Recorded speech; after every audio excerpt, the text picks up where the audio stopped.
Voilà, nous sommes de retour, mesdames et messieurs.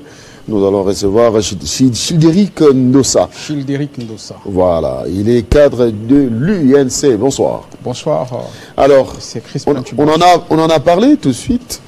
Le leader de l'Union de l'UNC a présenté un projet triangulaire, c'est-à-dire un dialogue entre RDC, Rwanda, Ouganda. Est-ce que le dialogue s'impose aujourd'hui? Bon, merci d'abord pour l'invitation. L'invitation tombe à pic après les discours du président de la République qui appelle la jeunesse à mutualiser les efforts pour barrer la route contre ces rebelles qui indisposent nos frères et sœurs à l'est de la République démocratique du Congo. Vous savez, l'honorable Vital Kamerhe, qui est mon chef, est un ancien président de l'Assemblée nationale, ancien directeur du cabinet du chef de l'État. Il a été dans les microcosmes politiques de la République démocratique depuis longtemps. Donc il maîtrise les rouages de la politique congolaise. Bon, après avoir été victime d'un procès cynique, il a été acquitté, lavé de toutes les charges qui émaillaient sa personne. Il avait décidé de faire une tournée à l'est de la République démocratique du Congo, bon, aussi comme député national, vous le savez, le meilleur élu de la République démocratique du Congo, aussi pour compatir avec le frère et sœur de l'est de la République démocratique du Congo, victimes de cette guerre qui ne prend pas fin pendant beaucoup de décennies. Et l'honorable Vital Kamerhe, après avoir fait cette descente empirique lui-même, il a compris que la situation était tellement dramatique. C'est pourquoi, après sa tournée, il avait fait une proposition. Et vous savez, cette proposition n'avait pas un caractère erga omnes, c'était juste une proposition. Et vous vous rendez compte aujourd'hui, les pères de la sous-région, l'Union africaine, a aussi emprunté les chemins de l'honorable Vital Kamerhe, celui de se mettre autour d'une table pour une solution pacifique pour la situation qui se passe à l'est de la République démocratique du Congo. Voilà pourquoi l'Union africaine aujourd'hui appelle à un dialogue. Dialoguer sur quoi? Écoutez. Parce qu'aujourd'hui, plus d'une fois, le chef de l'État l'a dit dans son discours, les démarches diplomatiques ont été menées, tout a été donné au Rwanda, à l'Ouganda, sur le plan sécuritaire et économique. Pour le chef de l'État, on est surpris de voir que le Rwanda réveille encore l'M23. Donc on doit, une fois de plus, accepter de dialoguer avec les Rwandais, avec l'Ouganda, accepter l'annexion des militaires M23 rwandais, des militaires rwandais encore dans notre armée. Et donc nous rentrons dans un cycle infernal qui ne va pas se terminer avec l'infiltration de notre armée. Bon, écoutez, le président de la République, après avoir fait son discours, vous allez vous rendre compte, si vous avez un œil politique, vous allez comprendre que les chefs d'État étaient clairs pour vous dire que toutes les voies ont été épuisées. Maintenant, nous devons nous mettre ensemble pour mettre la barrière à cette guerre infernale. Voilà pourquoi le président de la République, l'Union africaine plutôt, propose. Cette proposition n'est pas pour faire le mixage avec ces rebelles à l'armée de la République démocratique du Congo. L'Union africaine utilise ce qu'on appelle une approche diversive. Il dit venez, parce que c'est les Rwandais. Même les États-Unis d'Amérique connaissent aujourd'hui que c'est les Rwandais, l'Ouganda, qui est derrière tous ces rebelles qui sont à la République démocratique du Congo, à l'est de la RDC. C'est pourquoi l'Union africaine demande à ce que nous nous mettons autour d'une table pour une solution pacifique. C'est la dernière voie. Je pense que les pères de la sous-région seront clairs pour vous dire au Rwanda et à l'Ouganda, Félix Tshisekedi a imprimé la volonté de vivre dans l'unité, de vivre en paix, parce que vous êtes nos voisins, mais vous n'avez pas accepté toutes les voies que ce monsieur a proposées. L'unique alternative, c'est de laisser. Si vous ne laissez pas, en tout cas, nous allons laisser à la République démocratique du Congo d'agir. C'est tout simplement ça. Rien d'autre. Donc ne pensez pas que du fait que nous avons... le plan de Vital Kamerhe, le plan triangulaire tombe caduc. Non, écoutez, l'honorable Vital Kamerhe a fait une proposition. Ce n'était pas une imposition, c'est une proposition Que nous devons, en tant que leader, en tant que leader politique, qui comprend les enjeux, absolument, proposer les dialogues directs avec les Rwandais et l'Ouganda, après avoir constaté tous les efforts fournis par les chefs de l'État. Est-ce que c'était une proposition bien réfléchie? Moi, je pense que l'honorable Vital Kamerhe n'est pas un amnésique, c'est un acteur politique très rodé. Lorsqu'il fait cette proposition, il sait les pourquoi. Et je pense que quand nous allons nous mettre autour d'une table, ces belligérants ne vont pas nous imposer à s'y-mixer. Mais attention, non. C'est notre territoire qui est occupé. Le territoire est occupé. Mais lorsque les pères de la sous-région... Parce que si la République démocratique du Congo déclenchait une guerre contre les Rwandais, ça va infecter d'autres pays voisins. C'est pourquoi l'Union africaine demande que nous nous mettons autour d'une table. Nous mettre autour d'une table, c'est pour la dernière admonestation. C'est une admonestation que l'Union africaine... Mais nous avons vu les chefs de l'État aller en Angola. Se mettre autour d'une table avec le président rwandais. Mais c'est le même jour où Bunagana a été attaqué notamment et puis récupéré de main de FARDC. Et Bunagana est resté occupé. Les gens pensent que le président Tshisekedi est naïf. Il n'est pas naïf. Il n'est pas naïf. Il a fait la tournée ici pour chercher la paix. Vous allez voir des gens, Aliniko voyager Mingi, Aliniko Tambola Mingi. Tout ça, c'est pour chercher la paix. C'est pour chercher la sérénité. C'est pour chercher la cohésion.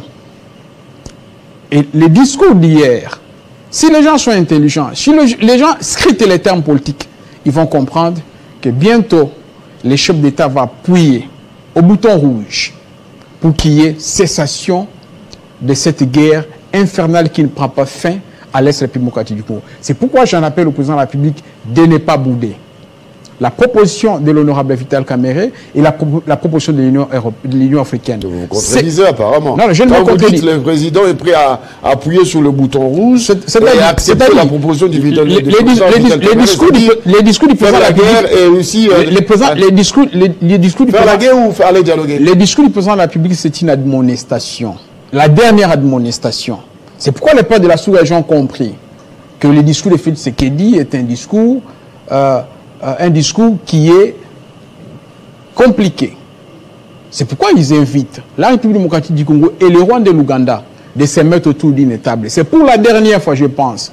S'il n'y a pas une solution palliative, je pense que la première région président de la République qui saura qu'est-ce qu'il faut faire pour une solution palliative à la situation qui se passe à l'Est de la République démocratique du Congo. Et moi, j'en appelle au président de la République de ne pas bouder. De ne pas bouder la paix de l'Union européenne. Parce que c'est la proposition de votre leader. Non, écoutez, notre leader, comme je l'insiste, n'est pas un cheveu dans la soupe dans la vie politique de la République démocratique du Congo. C'est quelqu'un qui a de l'expérience. Kamerhe aime le Congo. Il a un amour tellement vertigineux pour le Congo. Et la proposition qu'il a fait, c'était pas... Notre salut ne viendra que, après avoir... ne viendra que de notre négociation avec les Rwandais et l'Ouganda. Pardon? Notre salut ne viendra que de notre négociation avec les Rwandais et l'Ouganda. Nous sommes un pays souverain. Nous sommes un pays souverain, mais nous sommes membres de la communauté internationale.